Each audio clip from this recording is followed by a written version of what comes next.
Hey guys, this is EJ Holland with the Wolverine.com, and today we're going to be breaking down the 5 highest rated Michigan signees in the 2023 recruiting class. Before we do that, I want to remind you guys to subscribe to the Wolverine.com today for just $10 until next football season. That gets you premium insider recruiting information, team information, basketball recruiting, NIL, transfer portal, and everything in between, as well as a great message board community on the fort. All for just $10 until next football season. So let's go ahead and go over the top 5 and start off with number 1, Eno Etta Edge out of Colleyville Covenant in the great state of Texas, the number 119 overall prospect in the country. Eno Etta is a force up front, whether it's playing a 5 tech or a wide 9. He is dominant as a defensive end / edge in his high school system. I mean, he recorded something crazy like 120 tackles and 20 sacks this year. Now, he doesn't play against the best competition. I know a lot of people think, oh, Texas, it's great high school football, right? But he played in probably the lowest division possible, but still he did what he was supposed to do, completely annihilated the opponent. I mean, the stats were ridiculous. You watch his film and it's completely unfair. He's a man amongst boys. But just watching him on the hoof, and I had a chance to see him in October, you can see the size, you can see the length. He's 6'5", 260 pounds. He's very well filled out in both his upper and lower halves. Like I said, you can see the length there. The athleticism is there. He has a great basketball background as well, so great feet. He had a couple of touchdowns this season as well. I think he had like 5 or 6 forced fumbles, and you can see on those fumble returns on film the speed for his size. He definitely checks a lot of boxes there. Now, Eno's only been playing football for about 3.5 years now, so he's still a little raw technically. He doesn't have quite an arsenal of pass rushing moves. Like I said, he played against lower level competition, so he's going to have to adjust to taking that step up. I mean, I don't think in pads Eno ever played against a fellow Division I recruit, so it is going to be there is going to be some time for him to cross that bridge, to bridge that gap between playing against guys that are as good as me and you, as opposed to guys that are Division I level. So I think he's a prospect that has a ton of upside. That's obviously why he's ranked so high. He has a ton of production, but he still has a really high ceiling as well, which is definitely exciting. Now, unfortunately, Eno is not an early enrollee, and he'll likely need some time to develop, so you might not hear from him right away as a true freshman, even though he's the highest rated guy in the class. But I think in the future, Etta will be a guy that's a multi-year starter and a big-time edge prospect in the same mold as Mike Morris. All right, guys, let's go to number 2. Second on the list is 4-star wide receiver Carmelo English out of Phoenix City Central in Alabama, ranked as the number 191 overall prospect nationally. One of the latest additions to the class, didn't pick Michigan until National Signing Day, sided with the Wolverines over Kentucky. Now, English was a fantastic add late. He was the top wide receiver on the board, and Ron Bellamy was able to close. This was another, much like Eno Etta, transformational over transactional process. He picked Michigan over Kentucky despite Kentucky offering him more on the NIL side, and that tells you he wants to be at Michigan. He likes what the Michigan program has to offer, both on and off the field, and he feels like he can make an early impact. Also, like Etta, it is unfortunate that English is not coming in as an early enrollee, but I do think he can make an impact early on in his career. He's a guy that can play in the slot, on the outside. He's not a true burner, but he is very explosive with the ball in his hands, makes a lot of plays after the catch. He's 5'11", 182. He's solid in his upper and lower halves. but still has the room to add about 20 more pounds. Even though he's not the tallest guy, he has excellent body control, so he can go up and get it. Great leaping ability and athleticism as well.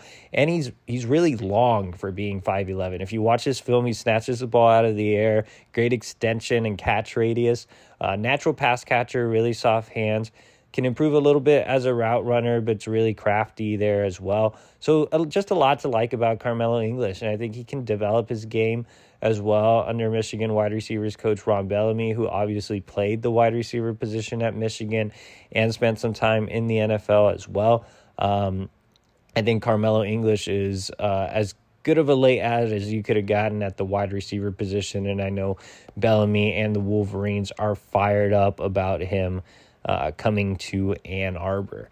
All right, third on the list is actually my personal top-rated prospect in the class, and that is Jair Hill, cornerback out of Kankakee, Illinois, the number 197 overall prospect in the country. Now, like I said, Jair is at the top of my own personal list, but we are using the On3 consensus. But what I love about Jair is, I mean, you look at the size, you look at the length at the corner position. 6'2.5", 185 pounds, 10.87 100 meter as a junior. Led Kankakee to the state track meet and a couple of other events as well. This guy is a terrific athlete.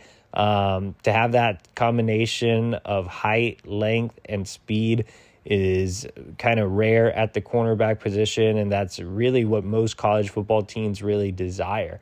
Now, Hill is a homebody all the way. He was down to Michigan and Illinois for the majority of the cycle. Obviously, he put out a fake top 5 and then picked Michigan on National Signing Day.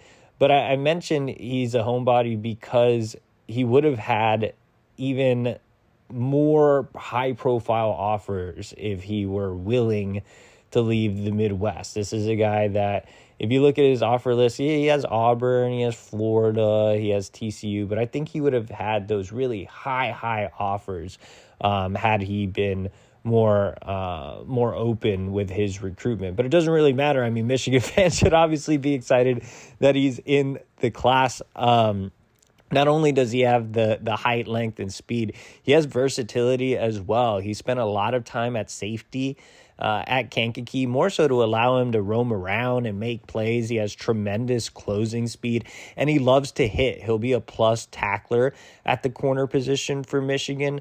He did a lot of tackling and was very physical as a safety at Kankakee, even coming down and playing in the box at times against the run. He can obviously play the nickel as well. He was deadly as a punt returner and a kick returner. And on top of that, he doubled as one of the most explosive offensive weapons in the state of Illinois at the high school level. He played wildcat quarterback, running back, and wide receiver.